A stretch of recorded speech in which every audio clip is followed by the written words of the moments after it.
Good evening, everyone. We'll see if this works with the mixed crowd. The Lord be with you. Whoa, that's not bad, friends. All right, welcome. My name is Guy Delcom. There's a couple of things in my world that's colliding right now. One is that I am a clergy member here at All Saints, so I'm welcoming you on behalf of our church, All Saints. I'm also married to Marissa, who leads Art House, and it's been my creative community for a while as a writer and a poet. So I'm welcoming you, I guess, in that regard as well. But specifically, Origin, this program, has been something that I've held on to for the last several years. Before I get into explaining to you what Origin is, let me do an official welcome. Thank you for being here. On behalf of All Saints Dallas, we are so glad that you are here, interested in the imagination as it relates to theology, as it relates to belief, as it relates to you and me living out what we believe. Let me just admonish you and commend you and say thank you for being here for the talk. Of course, you're here for Malcolm, for sure, but for the content as well. Let me say that. So you undoubtedly or hopefully discovered restrooms on your way in. So a bit of housekeeping. If you need, it's come and go, obviously. So women, I would just go out that door right there because the women's restroom is in that hallway and the men's is in that hallway right there. It's not so bifurcated just in our community. It just is the way that the plumbing works here in the building. So anyway, just didn't want you to get any weird thoughts. Let me say welcome and thank you for being here. How the night's going to go. So the night is going to go with an opening lecture in just a minute. Before the opening lecture, Marissa is going to come up here. She's the executive director of Art House Dallas. She'll tell you full scope about the organization. I will kind of cheat and jump the rail a little bit and tell you about the spiritual formation program. So Origin, you're here tonight for the opening lecture of the Origin series. If you did not get a booklet on the way in, it's entitled On Embodiment. And that is the series companion meditative reader that's going to go along with this. Because the way that this is structured, you have an opening lecture tonight, then you have the opportunity to jump into discussion groups, which meet at coffee shops, at pubs throughout the summer, and then we will be back together in September for David Taylor, a good friend who's coming up from Austin, who's going to talk a little bit more about the series theme of embodiment. So that's going to happen in September. So a word about the booklet. The booklet, I would strongly encourage you to get that booklet. It's a labor of love with a few of us who have pulled together primary theological texts along with poetry, with visual art, with scripture, with reflection questions, and with practices. And so here's how it works between my wife and I. They're a nonprofit, so they accept donations. No joke, right? And then you are welcome to give a donation for the booklet. There's a suggested donation for the booklet of $10. All right, inflation. Because if you've been around, it used to be $8. But if you do not, if you're like, I just don't have $10 on me right now, but you will commit to the person who's going to give you that booklet, that, man, I will interact with this and I'll get in a discussion group, book's yours. But then you have to deal with a little bit of nonprofit guilt about not giving anything as well. So there's that too. So you handle that in your own heart. All right, so with that, there's a beautiful prayer for artists that I came across recently, and I figured this would be a good way to center us before Marissa comes to talk to you a little bit more about Art House Dallas. And it's simply this. Bless the creators, O God of creation, who by their gifts make the world a more joyful and beautiful realm. Through their labors, they teach us to see more clearly the truth around us. In their inspiration, they call forth wonder and awe in their own living. In their hope and vision, they remind us that life is holy. Bless all who create in your image, O God of creation. Pour your spirit upon them that their hearts may sing and their works be fulfilling. Amen. with that, friends, thanks again so much for being here. Feel free to go grab a drink if you want throughout the program. But without further delay, here's Marissa Delcom.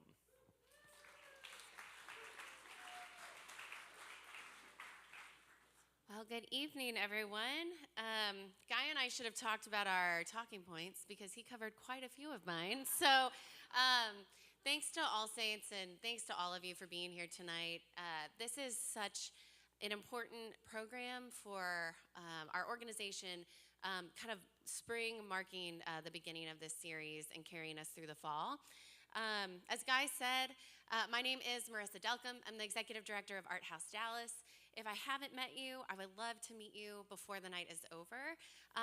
Our team feels the same way. So anyone in an Art House shirt, please get to know the organization before you leave tonight. There are so many ways to get involved. A little bit about our work and our mission. We are a local nonprofit that serve and support hundreds of artists each year through 4 primary areas. Visual art, writing, music, and then most recently we've launched performing arts. Performing arts is still a little bit of a soft launch, so be patient if that is your area of the arts, but we're slowly rolling things out throughout the year. So we work in those 4 primary areas. We believe that creativity has a powerful ability to form the way we see ourselves and the world and our interaction with both. And we do these things through artist formation and community outreach. If you remember 3 things about Art House tonight, remember community. Everything we're doing is bringing people into community formation, artist formation and spiritual formation, and outreach. Outreach is where we go into under-resourced neighborhoods of Dallas and we work with kids that don't have access to the arts. So everything we're doing is centered on those 3 pillars. Like I said, lots of ways to get involved. I want to give you just a tiny bit of context. Last year, we served 450 artists directly. We worked with over 200 kids through our Deploy program. We welcomed a little over 2,000 people through our programs throughout the year. And we did this through over 100 events. So, not just tonight, there are a lot of different ways to get involved. And as Guy mentioned, being a nonprofit, there are so many ways of involvement, not just showing up. There are ways to give. So as the executive director, I do feel like I need to give you just a little bit of a glimpse there. We accept monthly gifts, one-time gifts. Maybe you know of a corporate company that does company matching or sponsorship. Maybe you know about a grant or a foundation who supports the arts. We would love to talk to you. So keep us in mind if any of those things come up. But very simply, just come back to an event, and we'd love to see you again. Guy mentioned the reader. Labor of love is an understatement. This takes us about 6 months to put together, and we just got all 500 copies last week. So please, if you are going to read them, please don't leave tonight without your copy. All right, the last thing I'm going to say is about this series. I'm going to read just a couple of things from the foreword here. You can find all of this on our website. Obviously, you're going to do a deep dive with Malcolm this evening, and hopefully you'll join a discussion group this summer as well. But embodiment. So we are journeying through embodiment this year as it relates to being a human with a body created in the image of God. The incarnation calls us to know ourselves as embodied beings with the full faculties of emotion, reason, intellect, imagination, all of which work themselves out in our bodies as we live, create, communicate with one another. So we're exploring this theme, kicking it off tonight. We'll have summer discussion groups. You can lead a group. We have churches that have groups. If you'd like to do it independently, you're welcome to do so. We can put you in a virtual group or an in-person group. So many different ways to get involved with this reader and this series. Last thing I'll say in regard to the series this year, we are looking for people to join our content team. So if you are inspired in any way about this book, this series, and you have a lot of fun finding theological texts and poetry and artwork, let us know. You can fill out an interest form, and we can share more about what that looks like practically. All right, special thank you to the artists that are here tonight that have work in the foyer. Their work is also in this book. Yeah, round of applause. Thank you, guys. If you didn't have a chance to look at the artwork, please do so before you leave tonight. All 4 artists that do have work, you'll find more artists in the book. But the 4 pieces that are out there are local artists that are active in the art house community. Thanks to Anna, our incredible volunteers, for making tonight work. Yeah, Art House isn't possible without you guys. And finally, Malcolm. All right, friends, if you haven't heard Malcolm speak before, you are in for a treat. Malcolm is a poet and priest. Some of you may know he's also a singer-songwriter. If you're lucky enough, you've heard him play. Singer-songwriter, he is the chaplain at Girton College at Cambridge, and he has written extensively on the intersection of theology and the imagination. He's written so many books, poetry books, books around the church calendar. So if you do not have his books, there's a good thing to do after tonight. Deep dive there. But would you guys please welcome up Malcolm Guite?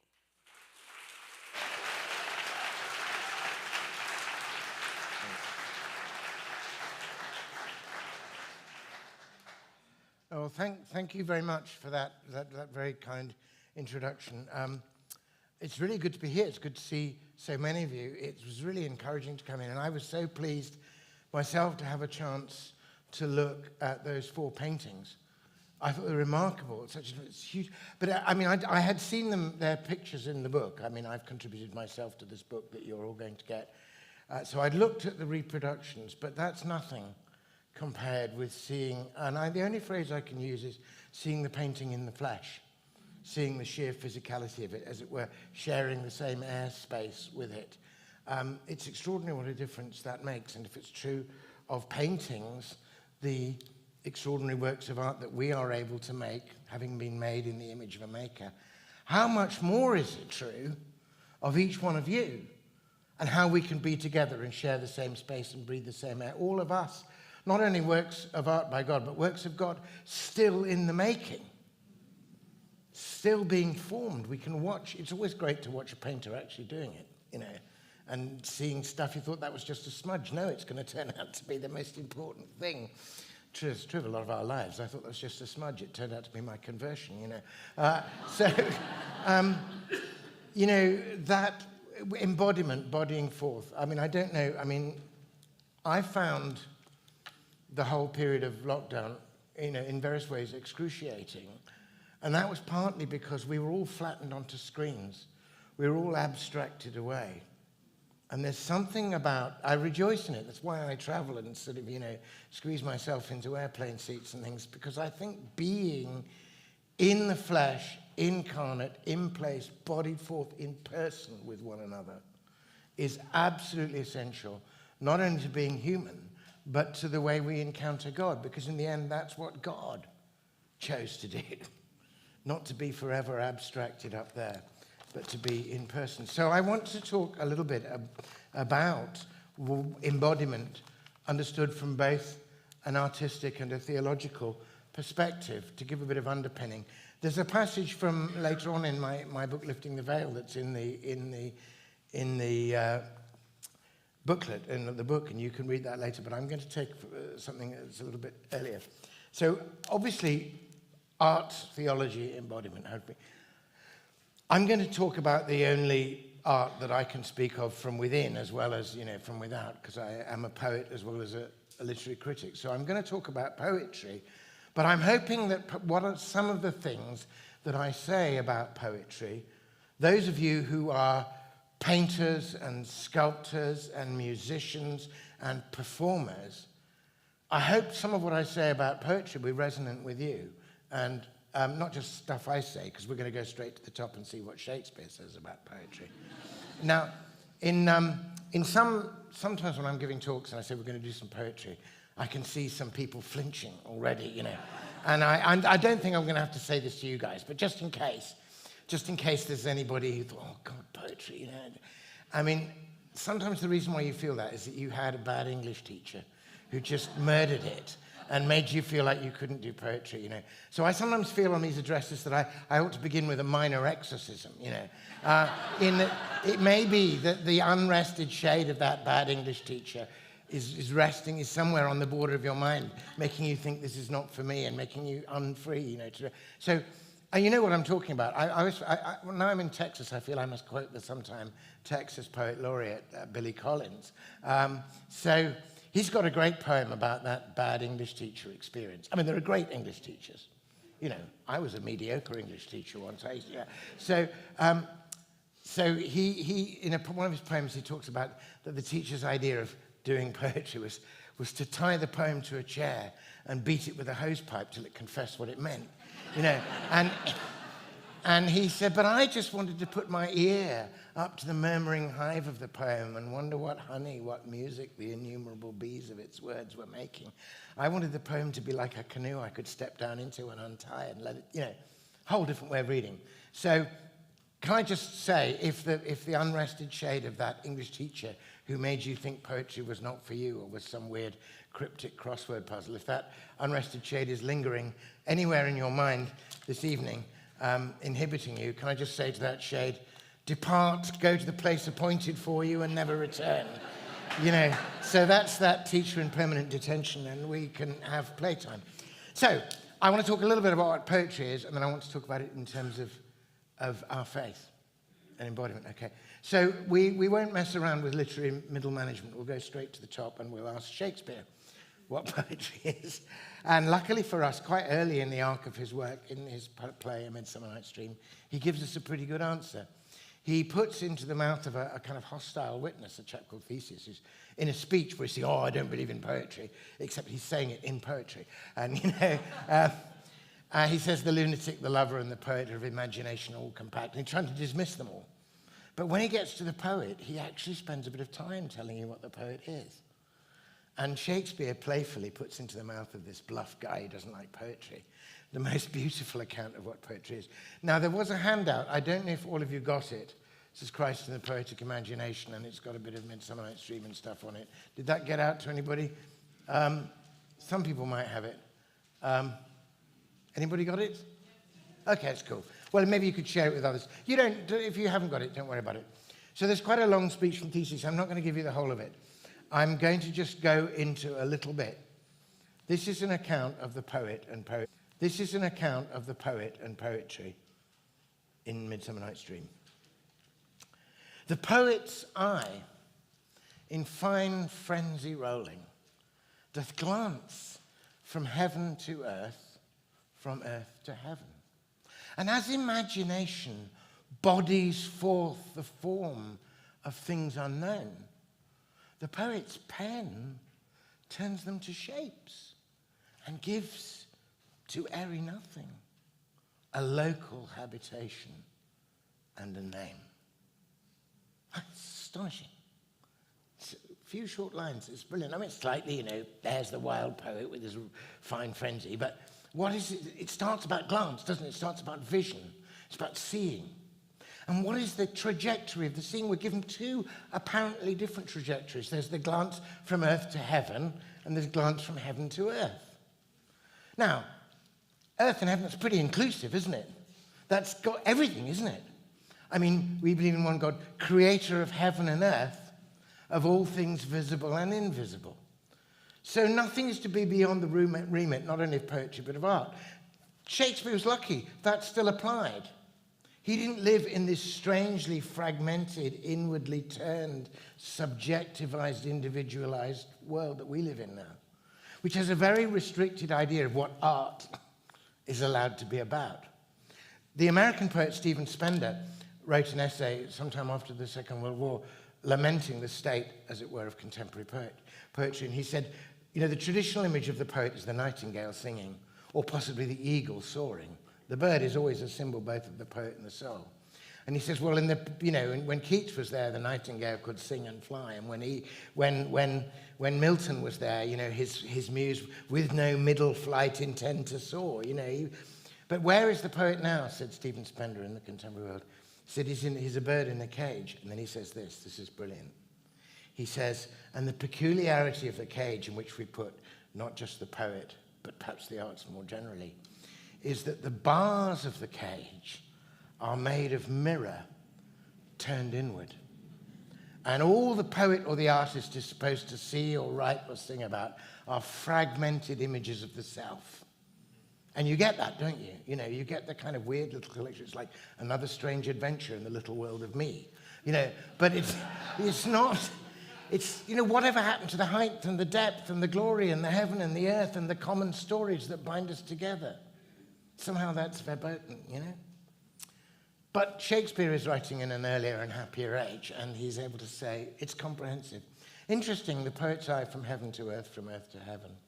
That's very beautiful. Earlier in the speech, I've given you the whole speech, you can look it up. Shakespeare uses two words, a pair of words, kind of related words, both about what it is to know, their modes of knowing. And those two words, they come just before this speech that I've just read, just before the passage about the poets, and they come just afterwards. Those two words are apprehend and comprehend. He says that fancy, he says of imagination, if it would but apprehend, he says, shaping fantasies apprehend more than cool reason ever comprehends. Isn't that interesting? And then after the speech, after this bit about the heaven and earth embodying forth, he says, if it would but apprehend some joy, it comprehends some bringer of that joy. Now, I just want to set up heaven and earth and heaven, apprehend, comprehend. I think there's something going on there. So, just to quickly, they're both words about knowing. So the prehend bit, which is, they're Latinate words, which is in apprehend on the one hand and comprehend on the other. The prehend bit means to get hold of something. I remember learning in school when we were doing some nature study that there were some monkeys that had a prehensile tail. And the teacher explained that prehensile meant they could pick things up with it. Which would be incredibly useful if you had it, like a third hand. But so you can see that apprehending something is you can reach out, you can just about touch it, you can get a little bit of it, yeah? Comprehend, you can get your whole mind around it. Now, I wonder if there's some relationship from glance to heaven, from heaven to earth, from earth to heaven, that there's apprehensions, there's something that's there, but we can't know it. It hasn't got form. It needs to somehow be wooed into comprehension. Maybe there's a kind of spectrum in our ways of knowing between apprehension and comprehension. Comprehension is maybe more about the visible and the earthly. Apprehension is maybe more about the heavenly and the invisible. But we need to bring the two together. And what Shakespeare seems to be saying is that's the job of the poet. Now comes the most amazing thing in this little speech, which goes right to the heart of the whole theme that you're going to be discussing together over the summer, because this booklet that you have, which has a bit of my work in it, is called On Embodiment. So let's go back to what Shakespeare says. So the poet's eye, in a fine frenzy rolling, doth glance from heaven to earth, from earth to heaven. Then comes the central line. And as imagination bodies forth the form of things unknown, the poet's pen turns them to shapes and gives to airy nothing a local habitation and a name. That is astonishing, what he says about imagination there. Like, if I were to do that sort of slightly creepy thing that some teachers and lecturers do, where I divide you into little groups and you have to have intimate word association, buzz conversations, and then you have to say to the whole group, what was the most intimate, embarrassing thing your partner said to you? No, I'm not going to do that. But if I did, supposing I was to say, over here is, your word is imagination, and I want you to just do free word association. What do you do with imagination? And I said, okay, you're the bodies people, I just want you to riff on bodies together, within limits, Now, I won't do this, of course, but if I did, I imagine that the imagination group, it would be great, it'd be wonderful, but it would be a bit sort of airy-fairy and flimsy-whimsy. It would all be kind of diaphanous rainbows and unicorns and, winged things. It would be great. But it would kind of be in a slightly disembodied, kind of diaphanous, spiritualized kind of Neverland, maybe. That might be a problem if you were just riffing on the word imagination. Meanwhile, over here, the bodies group is having a very funky time, but it would depend on how you felt, wouldn't it? Like if you were in my stage of life, it would all be about aches and pains and sweat and knee joints and trying to deal with corpulence and finding polite words for stout and all of that. For some of you, of course, it might be, kind of rippling six-packs and glorious toned bodies and kind of, the sun glinting on the light sweat. And, but do you know what I mean? It would be a different register. It would be a different realm of discourse. We would never think of putting those two words together. Shakespeare does exactly that. He says, you know what imagination really does? Great artistic imagination. The first thing it wants to do is not be imaginary. It wants a body. It wants a form. He puts the word imagination and the bodies, he juxtaposes, puts them right next to each other. And bodies isn't even, bodies in this sentence, as imagination, bodies forth the form of things unknown. Bodies is a verb. It's not a thing, it's a process, it's an action, it's an ongoing thing. And it's a verb in the present continuous. Imagination is always bodying. And of course, if you think about Shakespeare's art, he was literally bodying forth. His plays weren't meant to be read by bored teenagers in kind of dull Friday afternoon high school classes. They were meant to be bodied. They were real people. You breathed the same air and looked at the same people. People with bodies of flesh and blood like yours were bodying forth. something astonishing. So, imagination bodies forth. And what it does is it finds a form, a knowable, comprehensible form, for what? For things unknown. So it's not just about making stuff up. Of course, it involves some making stuff. It's about knowing what, it's an instrument of knowing. The imagination is in the right hands, a truth-bearing faculty. Something you'd often thought, something that vaguely, whisked away, you wouldn't have got it, and somebody perfectly expresses it in an image that really tells you everything, and the image becomes living. So imagination bodies forth the form of things unknown, and gives to airy nothing, but it's not really nothing, it's just the unknown. Just because you don't know it doesn't mean it doesn't exist. If there's a bottle of Lafroig in my drinks cabinet at home, it's there whether you believe it or not, Yeah, the things can exist without being known, and then you want to know about it. So imagination bodies forth the form of things unknown. How does that happen? The poet then turns them to shapes and gives to airy nothing a local habitation and a name. Now, if you're a visual artist, or you're a sculptor, or you're a dancer, I think you'll notice that although Shakespeare is apparently writing about literary art, about poetry, the poet, look at the words. Body, form, shape. That's what you're working with all the time. So, I used to read this and think this is a really good account of how the poetic art works. And I saw that the two trajectories, as it were, of the poet's eye in a fine frenzy rolling doth glance from heaven to earth, from earth to heaven. But either way, you've got to body forth. You've got to make the connection. You've got to connect heaven and earth. Woo the apprehended into comprehension. Or take the thing you thought you always knew and only you thought you'd comprehended and suddenly open it out to all kinds of new apprehensions.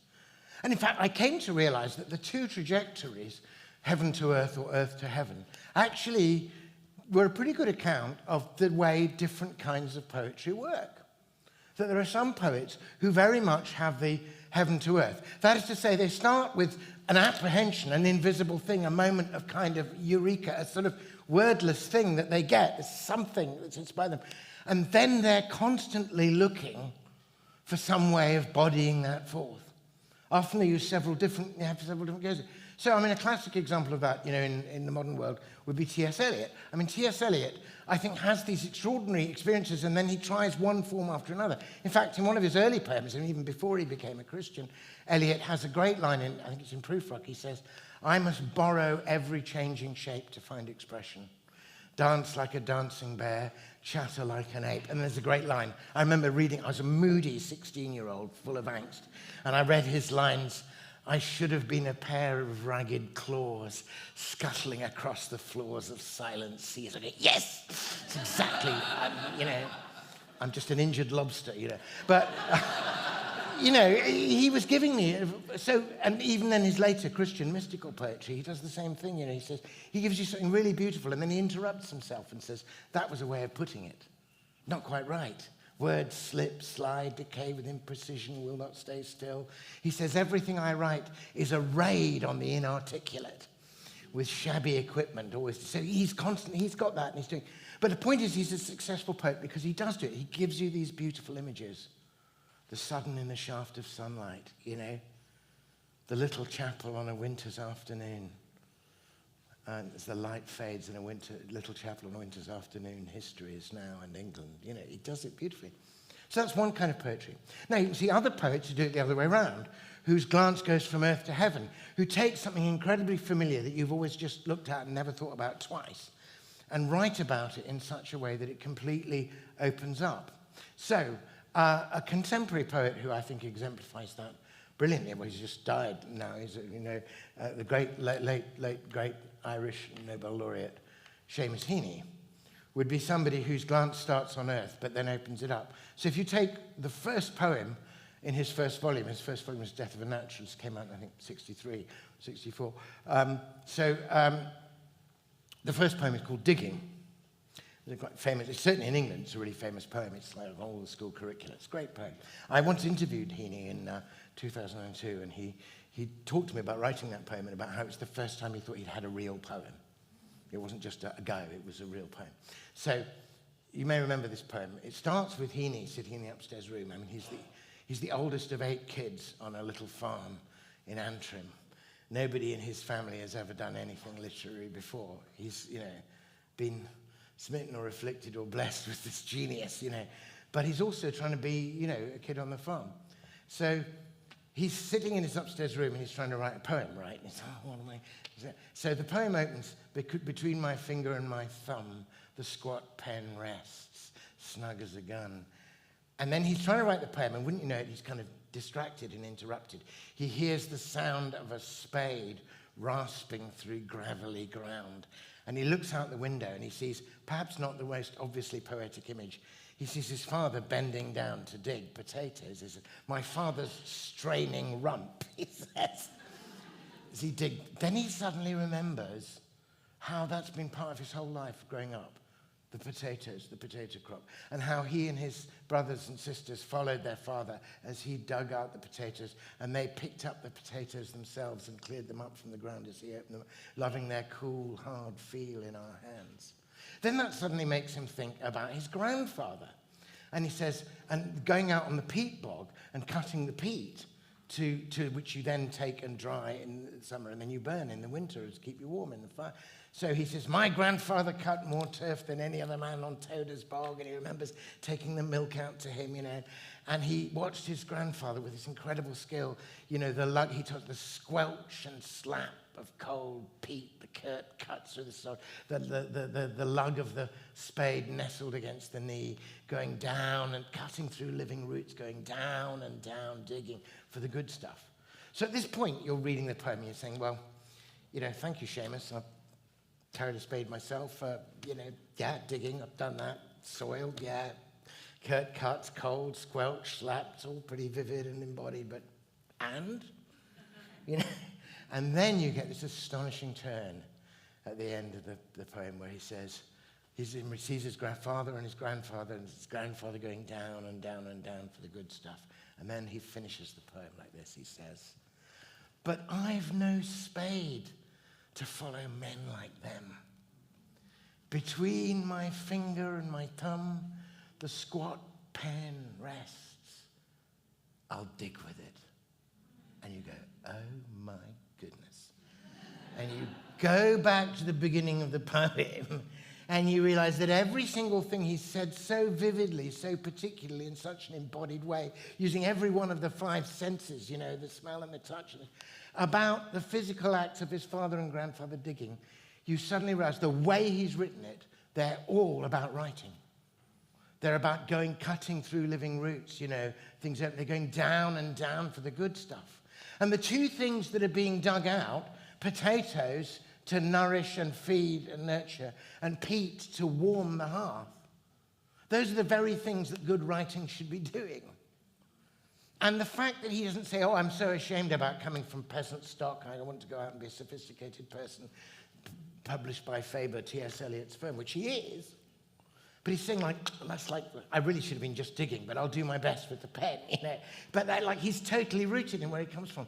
But that is a glance from earth to heaven. Now, I'm a writer, and I've been, a writer for years and years, and I still find I learn about the art of writing from this poem, which is ostensibly about digging.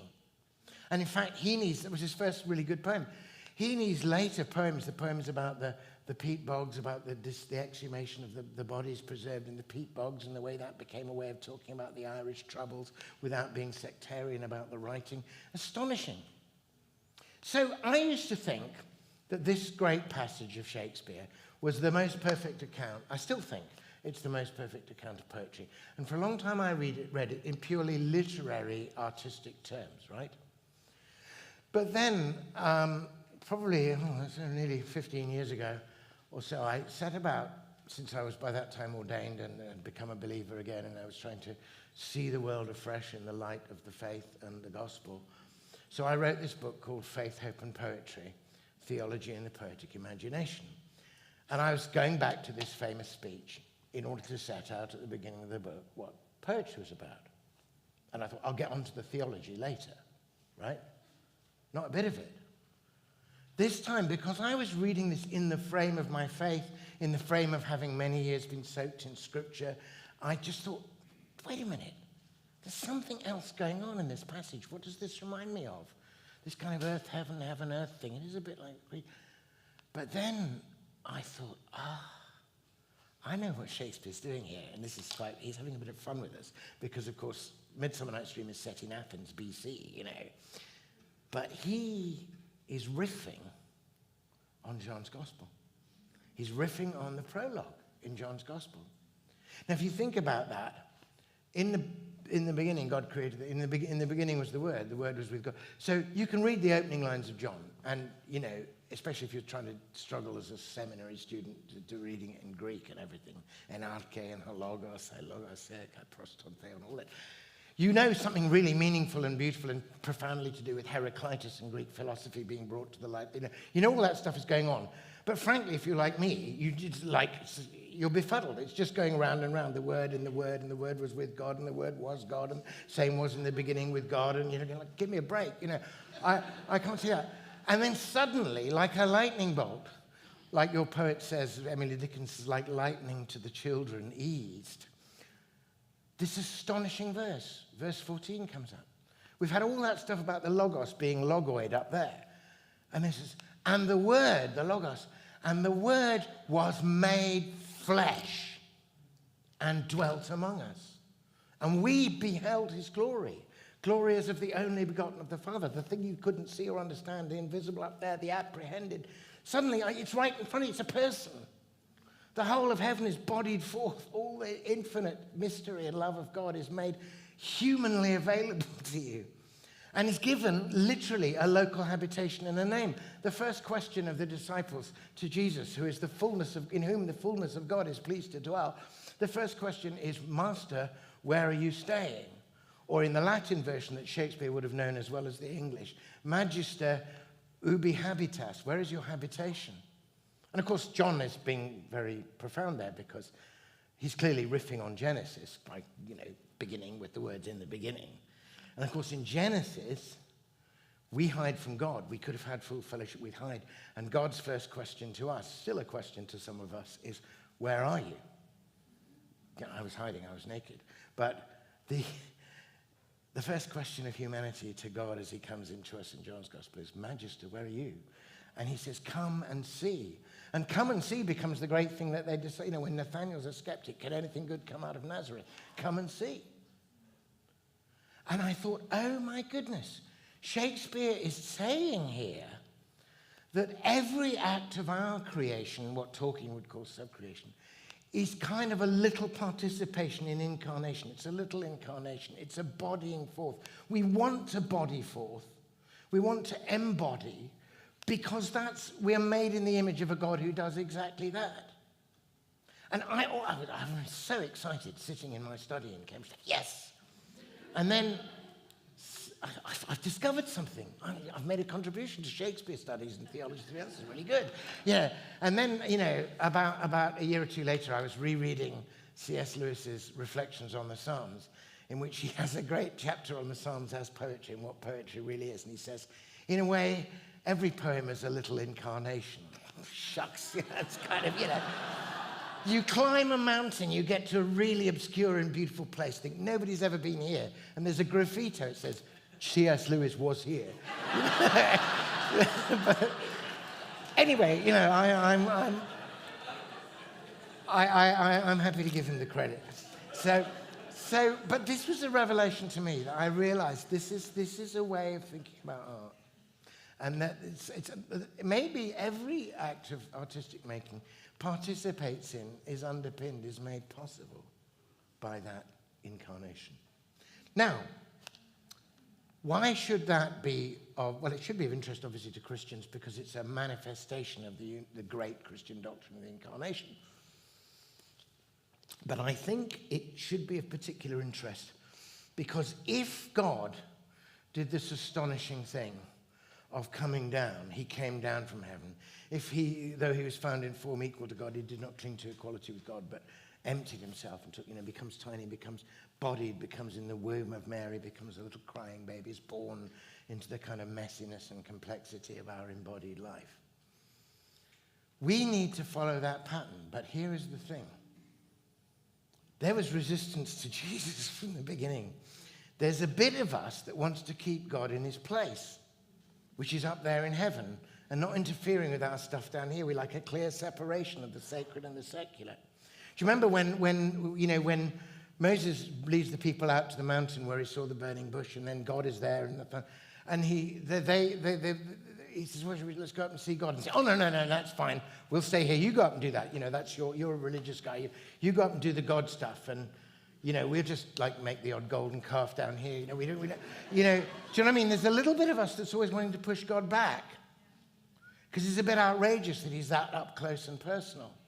But he's up close and personal because he loves us. And you can't love somebody. If you love somebody, you can't love de haut en bas. You can't be the person who is invulnerable and all the authority and then, to love at all is to be vulnerable, as C.S. Lewis also said. I'll acknowledge that too. You know what the word vulnerable, so vulnera is the Latin word for wounds. So woundable is a better Englishing of vulnerable. He has to be, do you know, we use the word tender. When you say you're feeling tender towards something, you have tender feelings. But we also use tender for when your skin is tender because the surface is, you've slid along the ground when you came off your bike and, you're tender to the touch. It's painful. And you can't be tender to someone unless you also take the risk of being tender in the sense that you're woundable. And that's the kind of love that God has for us because he wants us to love him back. And he has to come down and be alongside us. He can't dominate us from above. He chooses to be embodied. But here's the thing. There's a bit in us that is almost affronted by the intimacy, a bit scared of it. It's like, why don't you just go back up the hill, God? And I'm sorry to say that some churches are at different... This isn't to do with Protestant or Catholic or anything. It's just the history of human religiosity. That a lot of human religiosity consists of putting God back up there. So let me skip to a second poem that I've got on the handout. I've only got a minute or two left, so... and this is by the Scottish mystical poet, 20th century poet, Edwin Muir. And it is the best poem about bad church ever. And I know, look, I don't want to make anybody flinch, but I won't. So it's called The Incarnate One. And it's about the weird way in which sometimes organized Christianity discarnates God and puts him back up into abstract theological language. So it starts, the windless northern surge, the seagulls scream, Calvin's Kirk crowning the barren brae. And he asks this question, how could our race betray and the incarnate one unmake, who chose this form and fashion for our sake? And then this is the key verse, because this, just in one line, if you want one line to sum up bad church, then this is the line. It's the beginning of the second stanza of this poem. The Word made flesh is here made word again. The Word made flesh is here made word again. A word made word in flourish, an arrogant crook. See there, King Calvin with his iron pen, and God, 3 angry letters in a book. And there, the logical hook on which the mystery is impaled and bent into an ideological argument. Golly, it would be devastating if the poem had ended there. Thank God it didn't. It nearly ended there for him. He lost the faith that he has a little child on Orkney. They moved into Glasgow. His parents died.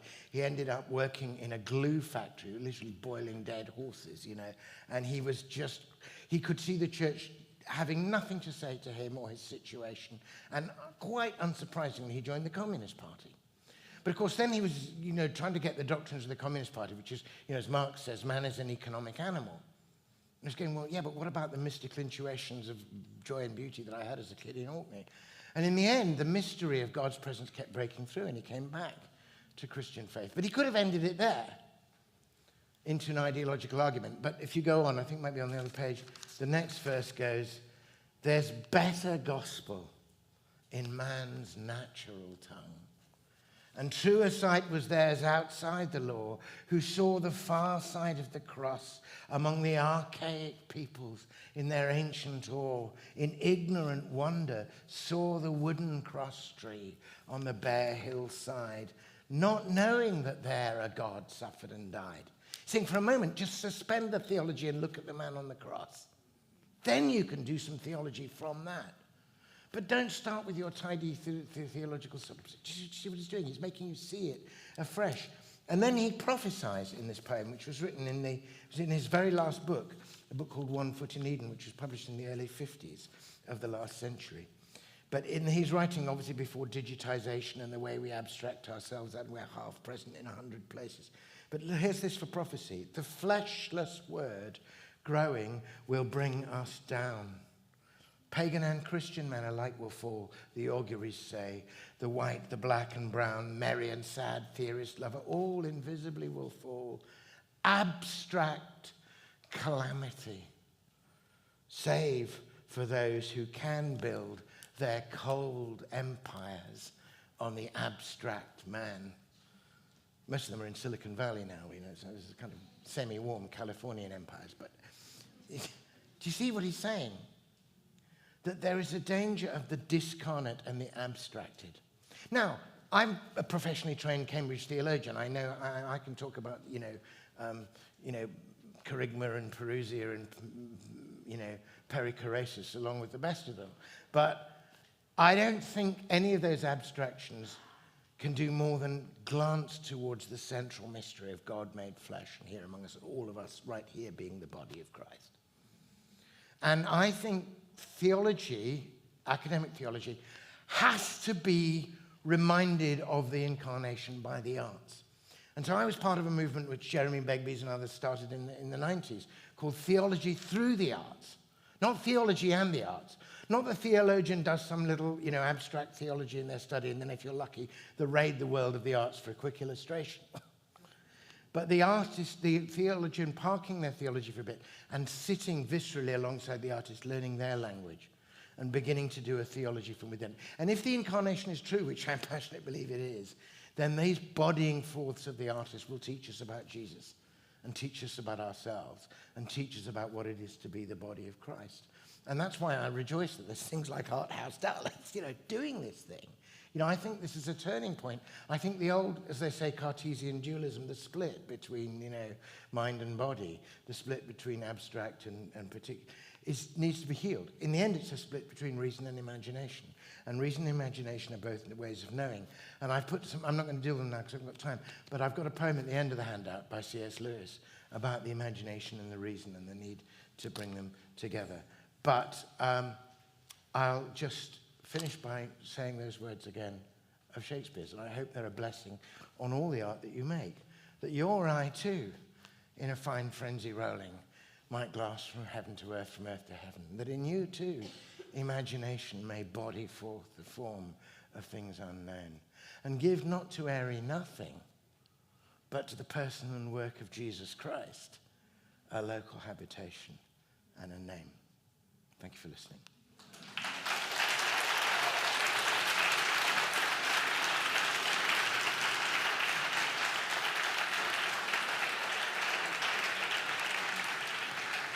Slightly over. Malcolm, thank you so much. That's a lot to squeeze in 35 minutes, so I appreciate that. Okay, a bit of housekeeping. So there has been added a mic. There has been added a mic. I will say this, use your discretion. In just a moment, the crowd will open up for Q&A, so you are welcome to join the middle aisle right here. We're going to ask that you keep your questions very concise. Keep them, pretty tight to what you're actually curious about. And in order to do that, I figure I would kick us off with perhaps a question, not necessarily to help us ground only around what I'm about to ask, literally just to buy you a little bit of time, to garner up the courage, if you will, or if you must, to join us at the mic. But Malcolm's really excited to interact with you as a crowd. So I guess I'll start us off with just a question, kind of taking us back to the beginning of the rock bed of what you were talking about. I'll read just a couple of things that I extracted out of the portion that was excerpted into the reader right there, and then I'll just ask a question specifically about the incarnation and why that matters so much, not only to artists, but also to those of us who consume or interact with art as well. Thank you. Always hospitable people at our house. Thank you. That's very good. Right. Right. So here's a couple of things that I want to draw to our attention. You say in your in Lifting the Veil, all art, whether explicitly Christian or not, depends on and participates in that connection made for us by the one who came from heaven, earth, and earth to heaven, who is always and will be the living bridge between the two. And then you go on and say, it is not simply that we need poetry and the arts to help us apprehend the mystery of the incarnation, but that it's the other way around. The mystery of the incarnation itself is what makes the imaginative arts accessible or possible. And so I guess the point is that I'd like to drop us into, which is very broad, is would you talk a little bit more about the significance of those two statements as it relates to what you ended on, the reality of the body of Christ? Here, whether you're an artist or a parishioner, you lead a church, or even a seminary professor or whatever. Well, I mean, you might sum it up in a way by saying matter matters, That I believe that God is the creator of heaven and earth. He's transcendent in that sense. I mean, there's one sense in which, like, if you take Shakespeare's play Hamlet, Shakespeare is in a different realm of order of being altogether than the play Hamlet. So you can't walk around Hamlet and go like, where's Shakespeare? Because in one sense, he's not in the play at all. He transcends the play because he's the author of the play. But in another thing, everything in there is Shakespeare. Everything has been given by Shakespeare. So that's a way of thinking about God as a transcendent creator. But we believe in more than that. We believe that, and I would never undo the transcendent, glory of God the Father. But we believe it's like Shakespeare wrote himself into the play, and that the characters can suddenly meet their maker literally in the same realm that they are, and yet he's the one that's breathed them into being. And that's a hugely significant adventure for a character if they happen to meet the author. And then the author is on their level, do you know what I mean? And that's radically reorients you. So that's an analogy I want to make. Now, there's a sense in which God is a primary creator, and he creates ex nihilo, out of nothing. But he makes us in his image and likeness. And I think his image and likeness includes the idea that he was always going to be incarnate. He was not only going to make and create matter, but he was going to enter into his creation. That was part of what he wanted to do. That's what it means when we speak of the Lamb slain before the foundation of the world. The Son is being eternally begotten. But even in the eternal begetting of the Son sees and loves and wants the adventure of his incarnation. And in him the fullness of God was pleased to dwell. In him God reconciling the world to himself. So if we're made in the image of God who does that, then I think there is going to be that character stamped into our making. In his essay on, Tolkien wrote this famous essay on fairy stories in which he uses the word subcreation as a way of honoring the absolutely transcendent creation of God. We're subcreators because we have to work with what we've been given. We're already given the stuff, and then we make and shape it and embody meaning into it because we're meaning makers, because we are made by meaning himself. That's what logos ultimately means. It means meaning. Coherence, meaning. So there is an element of our creativity which is less than God's, but it is nevertheless patterned on God's, and like God's, it wants to body forth. Now, we've recently been in literary criticism. There's been a huge field of skeptical theory which began as structuralism, and then it became critical deconstruction, and then it became, God knows what else. But at the end, it was saying, every decoding is another encoding. Everything just means something else, but it doesn't ultimately pack out. It doesn't add up to anything. It's an interpretation of an interpretation of an interpretation, but there's nothing behind it. Now, one of the great exponents of that in its early days was a guy called George Steiner. But Steiner had a kind of radical conversion. I mean, intellectual Jewish guy is a great thing. But he'd written all these books about how we abuse language. But he wrote this book called Real Presences, in which is subtitled, Is There Anything in What We Say? And he said, theoretically, this ought to be just verbal behavior, and if there's no truth, there ought to be no meaning. But in fact, we mean stuff. And even people who want to write books saying there's no such a thing as truth, write a book and tell you it's true. And they write, and so he said every act of communication is a wager on the transcendent. He uses the analogy of checks. So we're passing these checks, but there has to be a gold standard, so there has to be a bank of meaning. And in the end, he decides it's the logos, which is slightly embarrassing him in a way. It's kind of, intellectual, cultural Jewish person, but and then he has this incredible essay at the end, which says it's like in the arts and in where we are. We're on Holy Saturday. We've lost touch with the faith of the events on Good Friday. But there's a resurrection coming. There has to be some final value beneath all these meanings, So even literary critics are saying there is something about the fundamental Christian pattern that underpins what we do. And so I'm saying the church needs to keep incarnating its theology through the arts. But actually, we have a beautiful thing to say to the artistic community. And it's not like, oh, you guys are in outer darkness, now I'm going to convert you to Christianity. God is the one, in Christ all things hold together. He's the light who lightens everyone who comes into the world. He's got there before us. He says, I will go ahead of you. He's there. What we're doing is waking up artists to the mystery in the midst of which they're working. And saying, you're doing this for a reason, and the reason why it works is because of this primal pattern. Now that changes the way we think about Christ and the arts, because we don't call a piece of art Christian because it's it's got a nice slogan and it's festooned with little proof texts, and it's like people saying they can't get their records on contemporary Christian music unless they mention Jesus every 30 seconds, And if they do, it's Christian, even if they're cursing Jesus. But, if they don't mention Jesus, but it's actually about all he did for us, then it's not Christian. Because, do you know what I mean? Yeah. We're not interested in the surfaces. We're interested in the fundamental spirit of shaping that's undergoing. And one of the things I tried to do in my book, Faith and Hope and Poetry, was to show how even poets who off the top of their heads said they were atheist, when they got to the deepest bit of their poetry, the poetry was witnessing against them. It was always about incarnation.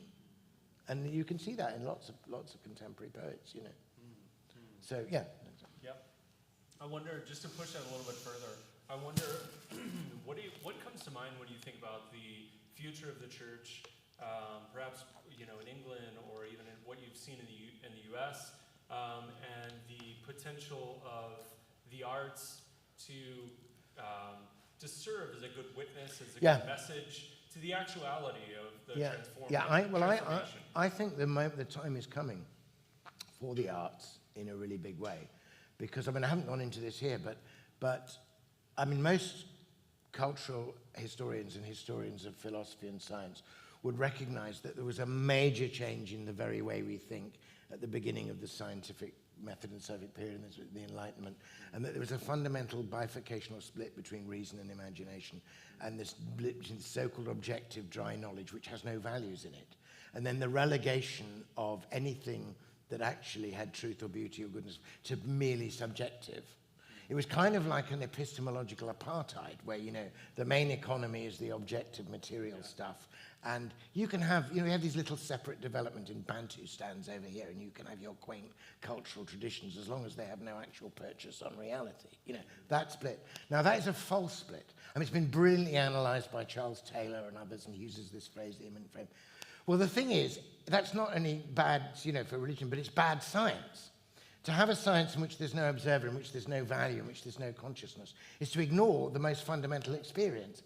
And science itself is now coming a cropper. You know, it's the hard problem of mind. You know, you cut open a brain, you can't see a mind. You know, you can see how certain synapses relate to certain memories and things, but do you know what I mean? You can't generate consciousness out of matter. Yeah. And that's now becoming a problem. And interestingly, some, you know, hard-on, you know, neuroscientists are becoming sort of panpsychists and think, well, there must be consciousness. As long as it's not God, you know, we'll call it consciousness. Yeah. But so the material paradigm is breaking up, and with it, the reliance on discursive reason as the only means of knowing. And there is a recovery of the intuitive, the imaginative, the artistic.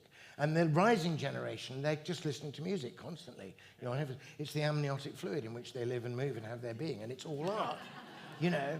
So we've got to heal that rift. Now, the danger at the moment is that we just exaggerate the split. And people are grooving on down with their imagination, but it's got no purchase on reality. And it can become darkened and twisted very quickly. The point about Jesus is he's the meeting of heaven and earth, of apprehension and comprehension. He is, you know, myth made history, as Lewis. So in Christ we find the healing and reconciling of these things. But certainly the poor neighbor, the kind of, you know, the oppressed person in this fight at the moment is imagination. So I think we as churches with both a theology and an art are in a position to arrange for the remarriage of our divorced parents, you know, reason. And, you know, they've eaten sour grapes and our teeth are set on edge, and we need to do this healing. And I think outside the church, there's a recognition more and more of the role of imagination in science and in the arts. And it would be really ironic if the church, in its fearfulness of some vain imaginings or something, started rejecting the very thing whereby God was healing the world and the other things, you know. So I think the thing that's kept a lot of people from faith, intelligent, secular people, which is that God doesn't exist as an object in the universe, therefore he isn't there. I think that's all going away. I think people are going to be much, much more, and it's an extraordinary thing. Some of the new atheists themselves now are talking about becoming Christian. So I think there's something astonishing going on. And I think the people who are going to be right at the heart of it are the people on the intersection between faith and art. So the thing about artists, if you're an artist and you happen to be a Christian, the rest of the artists think you're weird because you're Christian. But if you're Christian, the rest of the church thinks you're weird because you're an artist. You know? But actually, you're the kind of free-floating ion that's moving between these worlds. And I think that's going to be really crucial for the ministry and mission of the church in the coming century. Yeah, I love how you put it earlier, like the little incarnations, your discovery of Lewis eventually, of little incarnations. Okay, looks like, Randy, you have a question right there. Yeah, so in the vein of us being able to engage with beautiful embodiment from art that is not explicitly created as Christian, I understand that you are a deadhead, and resemblance to Jerry Garcia. I mean, that's right. Yeah. But so I just thought I'd ask you to pull a couple of bits from the Grateful Dead that you find to be beautiful embodiments. I've never been asked this. That's okay. why I asked it. Right. So let's just take quickly. I'll do a quick song. So I need a guitar. Yeah. So, but Bird Song, which is the song Jerry Garcia wrote after the death of Janis Joplin. All I know is something like a bird within her sang, something like a bird. It was sang and then moved on, and then he says, you know, dry your tears on the wind. So there's a kind of sense of There's certainly a sense of the soul there. There's certainly a sense of this something transcendent music coming through. Oh, and you'll get the obvious paradoxes like in the song Riffle, Riffle in Still Water. Now, some of their lyrics are bizarre and it's just kind of what you might call cod mysticism. But every so often there's something astonishing in there. But of course, as you know, if you listen to the Grateful Dead, the lyrics are only a very minor part of it. What it's really about is the spontaneous flow of improvisation on a theme, a song never being the same twice, a sense of an unfolding creativity. Now, when I'm listening to certain kind of, wonderful live versions of a Grateful Dead song, I'm thinking of verses like, I will give you a fountain welling up within you to eternal life. I think, or John of the Cross, how well I know that fountain filling, running. That there's something about the flow of that music which has form and yet freedom. And the combination of form and freedom is astonishing. And that has something to me to do with the play of the Spirit. Now, I also think that because the church had abandoned all of that stuff, because they were revolting against mere materialism and going, the church had completely missed out on an opportunity. I mean, they should never have had to drop acid, and they should never have needed to do any of that stuff. If they'd actually read, Benedict or Meister Eckhart or Bernard of Clairvaux or St. John of the Cross, there's more than enough mysticism on offer in the church for that. And there's something very odd about, it's like somehow the West has invented a consumerist version of mysticism. Like you buy stuff in order to have a mystical experience. But the wisdom of the world is you give stuff up in order to have a mystical experience. And the problem with the drug world, of course, is I think people have been genuinely released from mere materialism by psychedelic experience. But the problem with that is that it has a law of diminishing returns. And it becomes obsessive and it becomes addictive. Whereas by contrast, mystical prayer and fasting and Christian practice of the last 2,000 years has a law of increasing returns. And I mean, of course, it went very bad in the end for the Dead, and they went partly because they changed it, from acid to taking cocaine. Which most bands lose it because of musical differences. They lost it because of chemical differences. But anyway, that's probably enough about the Dead. Never have I been a part of a conversation of the correlation or the relationship or the anti-relationship of acid and psychedelics and St. John of the Cross. I love that. Yeah. Great. My question is, you talked about Seamus Heaney and how he talks about digging. Poetry is digging. It's a very manual labor type of illustration. Yeah. Sometimes it feels like imagination is incorporeal. It's just a lightning bolt from heaven. Yeah. People talk about the muses. They talk about inspiration, artistic inspiration. I wonder, is there any sort of Christian account of artistic inspiration as heaven to earth? Well, I think people quite often reach for language of the Spirit. And I understand that, but I have a caution about it. Like, I have a very high theology of Scripture and the canon in Scripture. And I think Scripture is God-breathed in a way that is unique. And I'm very wary about other people saying of my poetry or poets that it was inspired in the same sense. So I need a word that allows for inspiration which is distinct from the canon, which is analogous. And I think it is analogous. And I think the classical language of the muse is actually quite helpful. I think you have to have an openness. But I think it's much more that there is a depth in us, individually and collectively, which is much deeper than our normal everyday consciousness. And let me take another, there's a great essay on poetry by Heaney called Feeling into Words, in which he uses the example of a well with a bucket and a windlass. And he compares the craft and the work of poetry as learning to wind the bucket and the rattling and the chain. And he says, you do that for a bit, and mostly you think you've done enough of it, you lower it down and you wind it up. And he says, you wind up a taking of air. But he says, one day you lower it deep enough and you savor the rich crash. And he says, you will have broken the skin of the pool of yourself. And as you start to wind back, literally the line of the chain, of the well tautons, because you've got a bucket load of water from the well. But of course, for him, the line tautons, the line of the poem tautons. And he's got a poem called Personal Helicon, which riffs on that a bit, and another poem called At the Wellhead. And I think that's quite a helpful image.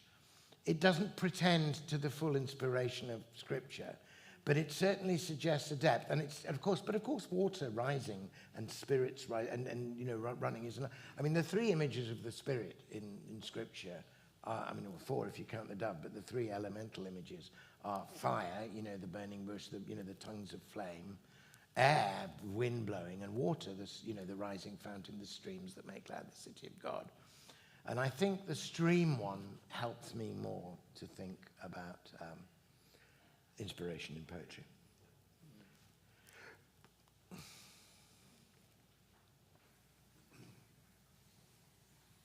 Thank you, Malcolm.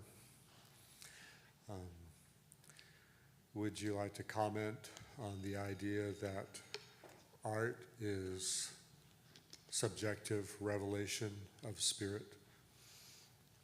Well, I think I would be always wanting to question the word subjective, because I don't buy this subjective-objective split. I mean, we were all brought up with either a thing is objectively true, which means it's physical and wearable and measurable and you can see it in a microscope, or it's merely subjective, minor things like love and heart and soul and music, So now I don't buy that split. And I mean, the philosopher and poet, indeed, and theologian thought a lot about this is Samuel Taylor Coleridge. So Samuel Taylor Coleridge partly came back to his Christian faith, having read lots of apparently non-Christian philosophy, and thought a lot about consciousness, by being astonished that the name of God given to Moses is I am. He thought that remarkable. And what he said is, when you say I am, which is a way of saying I am conscious, I am me, if you think about it, the I bit of you, the I that's saying I am, is the subject, is subjective. But what is the object of your subjectivity? Well, the object of your subjectivity is in fact yourself, it's your I amness. So to be conscious at all is to be fully subject and fully object at the same time. You yourself are the object of your consciousness. Now, supposing one of the ways in which you're made in the image of God is that God is that. God is a person. God is utterly, God sees and feels and yet God is also the sum total of reality and the ground of reality. So in God, subject and object are one. And in you, subject and object are one. So an entire philosophy based on splitting subject and object apart and saying they're never going to meet and objective is the only true thing and subjective is merely private is bound to be a false philosophy. So to go back to your thing, I think you can subjectively experience an inspiration. But if it's a true inspiration, something of what you say will in fact be objectively true. And other subjects reading it will find it to be objectively true. So I think what Shakespeare wrote under inspiration and had the subjective feeling about art and poetry when he wrote those lines as a young man in the 1590s is in fact objectively the case about what poetry actually is. I think he got it right. And I think you can subject it to experiment and evidence and look at poems of different kinds and say how far does this particular theory of poetry account for them? And the answer is it accounts for them very well. And it not only accounts for good poetry, it accounts for bad poetry. Because if you think about from heaven to earth, from earth to heaven, it's a poem when you make the connection. But you can find poets who had the inspiration and the weird abstract thing, and it's all going around in there. But actually, the poetry is inexplicable. You can't get a handle on it. It doesn't give you anything to get your mind and heart around. It fails to body forth. And you can also, and Eliot once said that poetry in the modern, disparate, fragmented age will have to be difficult, which is probably true. But some people thought that meant if it's difficult, it's poetry, which is not true. And so poetry fails at that end. But you can also read poetry, as most of it's printed on greetings cards, which fails at the other, where it tells you something you already know, and you already knew it, and it tells you something it adds nothing, it opens up, it doesn't connect. The great art happens when heaven and earth meet, which you might also think are subject and object. And you can have a subjective moment of inspiration, and so can I. But I know from experience that some of my subjective inspirations are, in fact, non-starters. They go nowhere. They find nothing. They do nothing. They serve nothing. And I just say, well, fine. I didn't body that forth. It wasn't. But another one comes. I body it forth in a poem. And the sign that it's a poem to me is that the poem then knows more than I do. I read the poem back and I learn something from it which I didn't know when I wrote the poem. And then I go, okay, imagination has precisely bodied forth the form of things unknown. And sometimes the form of things unknown are unknown to the poet. And the poet learns from writing the poem. I mean, they used to say about Tennyson that he was always carrying around himself a bit of chaos, which he was manufacturing into cosmos and giving form. Anyway, so it's a long answer to a short question, but I hope that helps. Well, thank you. That was a great dissertation on subjective. But the question is really, does art reveal spirit? Is it a revelation of spirit? Well, I'm saying in order to be a revelation, it has to be not only subjective, but also objective. So what I'm saying there is poetry can be that, and some great poetry obviously is that, but not all. Like the fact that you've written a thing which is 14 lines and rhymes, you've written a sonnet, but you've not necessarily written a poem. And certainly, even if it's a poem, it's not necessarily a revelation of spirit. I mean, the point about the spirit is the spirit, like God, as God is sovereign and free. So the wind blows where it listeth, and ye know not whence it cometh or whither it goeth. So is everyone who is born of the spirit. So you can't go like, well, I'm scheduling the spirit for tomorrow morning at 7 because I got 10 minutes to write a sonnet. And if the spirit wants, and this is true of music, and God has a sense of humor. God gives incredibly inspired poetry to kind of total, idiots and people who are living the most appalling lives, and they write divinely. Imagine you were saying, Mozart. Like, how could God pick Mozart of all the kind of idiots and then he's just brilliant. Like Dylan Thomas. Dylan Thomas, drank himself to death in New York as soon as he could afford to do so. And yet he wrote utterly sublime poetry. Lord Byron, definitely mad, bad, and dangerous to know. And yet he writes with exquisite beauty, and his poetry is wiser than he is. But then there are some very earnest people who definitely know the truth and are praying every day and filled with the Spirit, and whose poetry is dull as ditch water. And you just have to say, well, God's free, to move. So I'm not sure we can judge immediately where the Spirit has been given in a poem. It may take many years. Right. Thank you I think we have time for one more.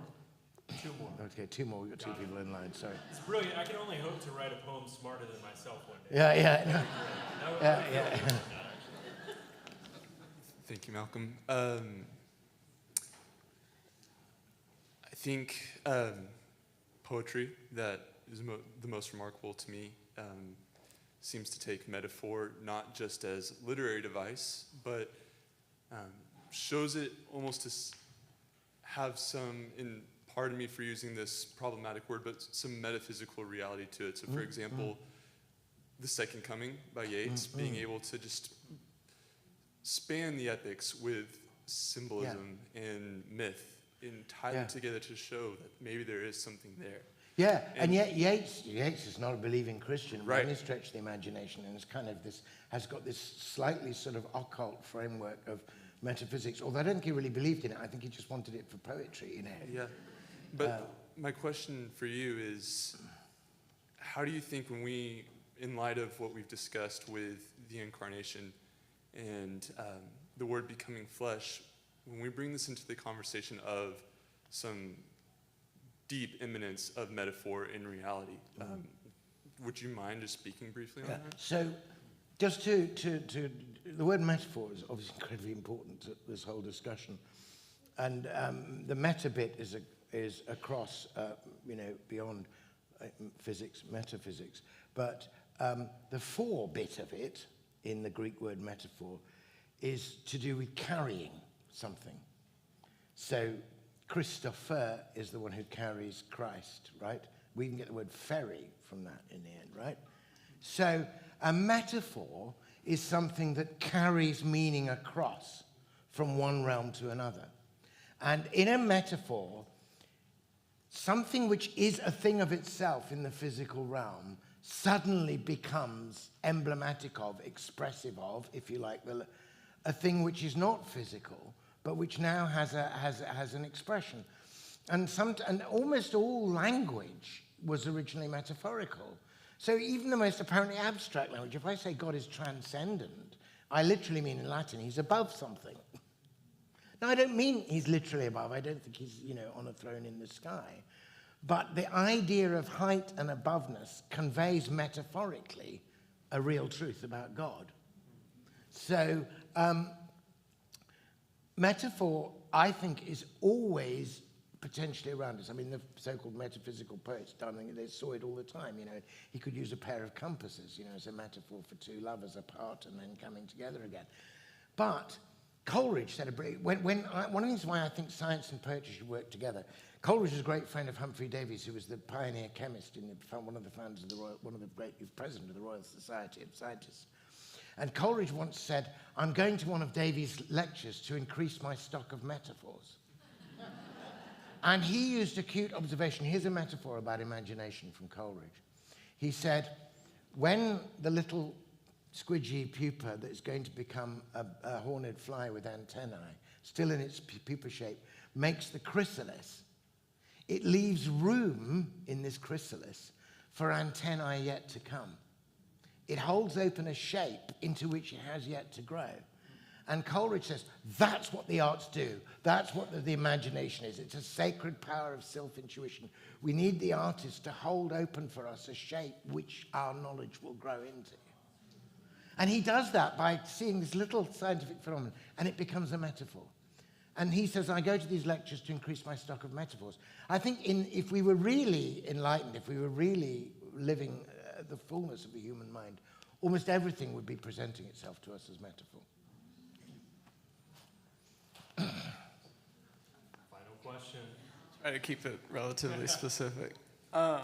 So one of the things that I've been trying to process as an artist is the idea of, like, what you have in, like, the life of Moses is you have the attempt to, by artists, by artisans, by descendants of Cain, the murderer, to build a golden calf, right? And so what you have there is the artist creating something less than holy.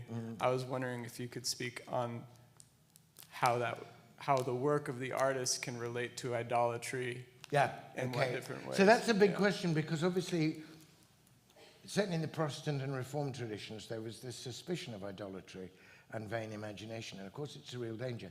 Now, the problem with idolatry is you make something and you mistake it for God. You mistake the lesser for the greater, rather than allowing the greater to shine through the lesser. So this is the difference, if you like, between an idol and an icon. And the characteristic of the idol is it's, for example, in the psalm that says, hands they have but handle not, legs they have that move not, ears they have that hear not, eyes they have that see not. Those who make them shall be like unto them. So when you make a god or even a metaphor out of a thing that is lesser than yourself, but I don't think the danger comes from art there. I think the danger comes from scientific invention and the tools we make. I'll give you two classic examples. So once in the late Middle Ages, we had made clocks. We'd actually worked out clockwork. We could make this thing, which is very cranky and full of iron and cogs, but if you wound it up, it would go by itself for a little.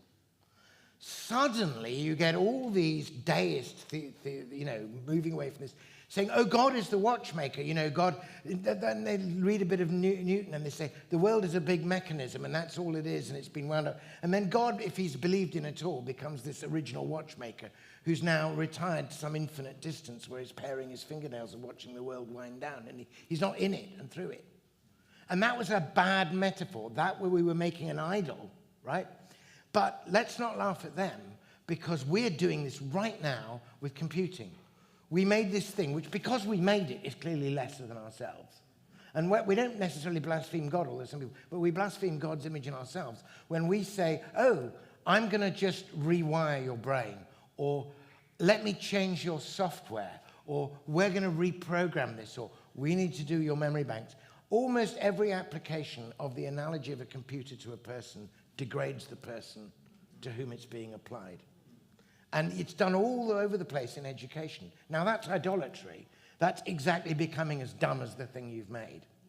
But if the golden calf is one end of the Moses story, that's the degradation of something that happens at the prime thing. In fact, the thing that starts the Moses story is the burning bush. And the point about the burning bush is it doesn't lose its bushitude. It's still a bush. It's rooted. It's not consumed, right? It's a fully embodied bush, and yet it's radiant with the divine light. Now, obviously, that's a foretelling. When God speaks to Moses from the burning bush, that's a foretelling of the incarnation. And in fact, he promises, he says, I will come down. Every church father, and even into the Reformation, even Calvin in his commentaries says, the burning bush, being fully a bush and yet full of the presence of God, is a foretelling of the dual nature of Christ, who is fully God and fully human. And God's presence in Christ does not burn up or destroy his humanity. It irradiates, and he's fully both, and that's what the burning bush is. But the burning bush is also a type of the transfiguration when Jesus is transfigured. And of course, Moses and Elijah are there because it's so I think the artist has to say of that story, let me beware the paradigm of the golden calf, and let me aspire to the paradigm of the burning bush. Let me paint you a bush or a tree or a mountain in such a way that you see it alive with the presence of God. Then I've done some art. And that's what will make an icon and not an idol.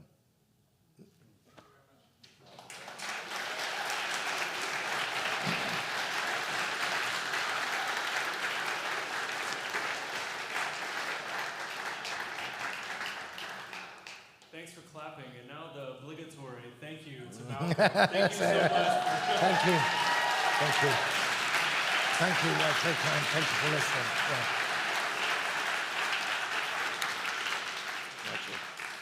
As you heard us talk about at the beginning, there are booklets out in the narthex or the foyer, whatever you understand that to be, on the way out. Those booklets are white and they have a black figure on the front. They're called On Embodiment. I would strongly encourage you to grab one on the way out. Remember our dual deals here and leave with one. Thank you so much for being here tonight. Find yourself in the discussion group. The Art House team can help you out. And I pray that you are somehow enriched and somehow deepened in your hunger and your thirst for the imagination as it relates to who you are as a real, true, embodied believer here in this locality, in this city. So thank you so much. We'll see you next time. Your grace is the time and I keep it. I'm sick into your rhythm my whole life long. Oh Lord, your love is my song. I'm joining in to the chorus around me. Everyone's got something to give. I'm tuning in to the neighbor beside me. She sings the words out when I forget. Your love is my song and I sing. Your grace is the time and I keep it. I'm sticking to your rhythm my whole life long. Oh Lord, your love is my song. I sing. Ooh, your grace is the time and I keep it. I'm sticking to your rhythm my whole life long. Oh Lord, your love is my song. Your love is my song. Your love is my song.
to do but run into your arms, for I am broken, I am ruined, I am lost if I do not.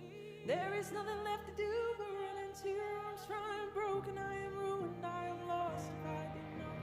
There is nothing left to do but run into your arms, for I am broken, I am ruined, I am lost if I do not. There is nothing left to do but run into your arms, for I am broken, I am ruined, I am lost if I do not.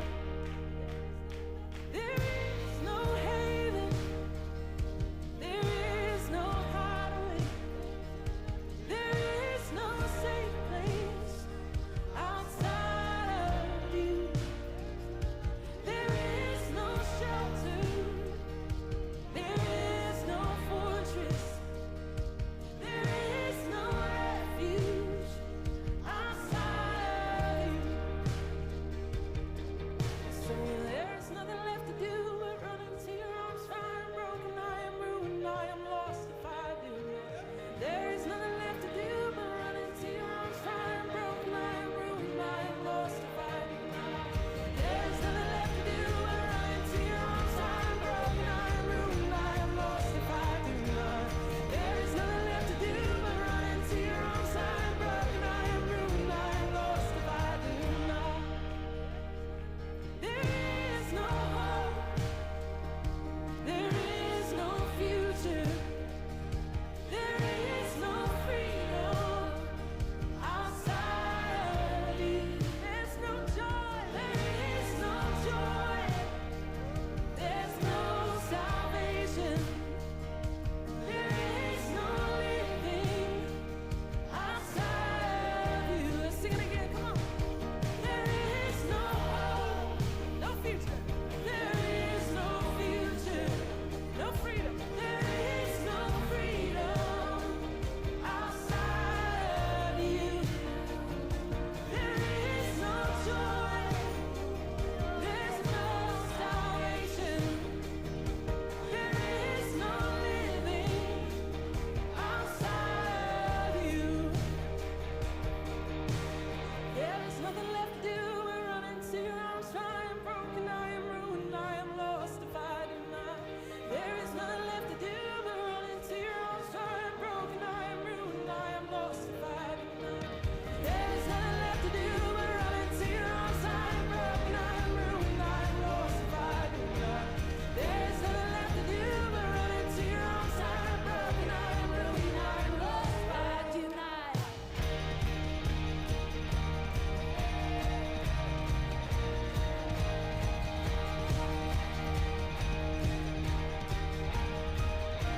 I need you. Let's sing this out. Come on. We find all we are in your loving arms. We find all we are in your loving arms. We find all we are in your loving arms. We find all we are in your loving arms. Oh, we need oh, we want God. Y'all got one more in you? Let's sing it out. Come on. There's nothing left to do but run into your arms. I am broken, I am ruined, I am lost.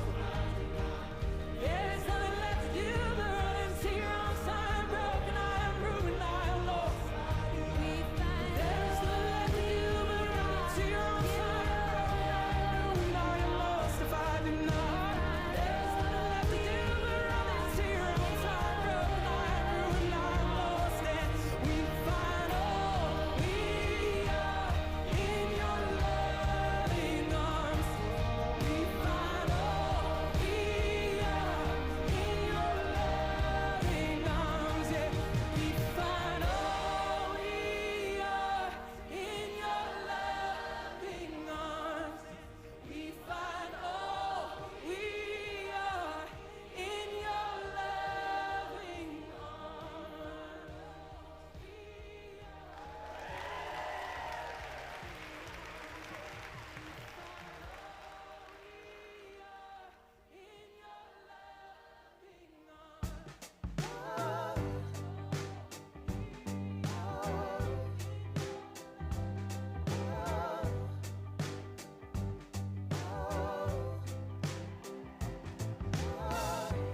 Surely it is God who saves us. Surely it is God who saves us. Trust the Lord, don't be afraid. He's lifting us up. Surely it is God who saves us. Surely it is God who saves us. Trust the Lord, don't be afraid. He's lifting us up. With joy, we will draw water from the well. We will draw water from the well of salvation. With joy, He will set a table for us all. Pour in the wine, now let it flow in celebration. Surely it is God who saves us. Surely it is God who saves us. Trust the Lord, don't be afraid. He's lifting us up. Yeah, oh, surely it is God who saves us. Surely it is God who saves us. Trust the Lord, don't be afraid. He's lifting us up. And we'll fly through the morning and the night, through the darkness and the light, to salvation. Oh yes, we'll fly when He makes our darkness bright, where the bridegroom meets the bride in celebration. Oh, lift up your heart, lift up your heart, lift up your hearts in celebration. Now lift up your hearts, lift up your hearts, oh, lift up your hearts in celebration. Oh, lift up your hearts, oh, lift up your hearts, lift up your hearts in celebration. Now lift up your hearts, lift up your hearts in celebration. We lift them up to the Lord. We lift them up to the Lord. We lift them up in celebration.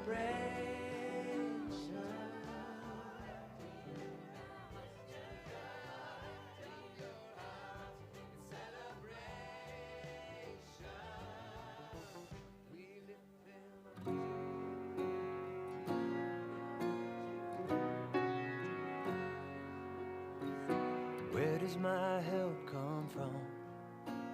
Where does my help come from? When the trouble rolls and the tempest blows and my hope is gone. Where can my faith be strong? Yeah, where can my faith be strong? When all I hear is the voice of fear and it rages on.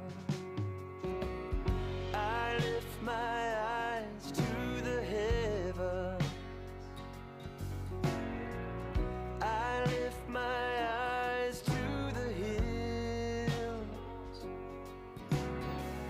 My Lord surrounds me like mountains.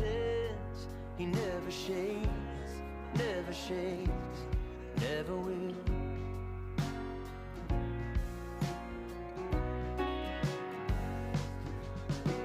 And what if my world should fall? Now tell me, what if my world should fall? When I'm left betrayed and all my riches fade and I lose it all. Where does my help come from? Oh, where does my help come from? When the troubles roll and the tempest blows and my hope is gone. I lift my eyes to the heavens. I lift my eyes to the hills. My Lord surrounds me like mountains. He never shakes, never shakes, never will. My God is with me, a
mountains. He never shakes, never shakes, never will. He never shakes, he never shakes, and he never will. Never shakes, never shakes, never will.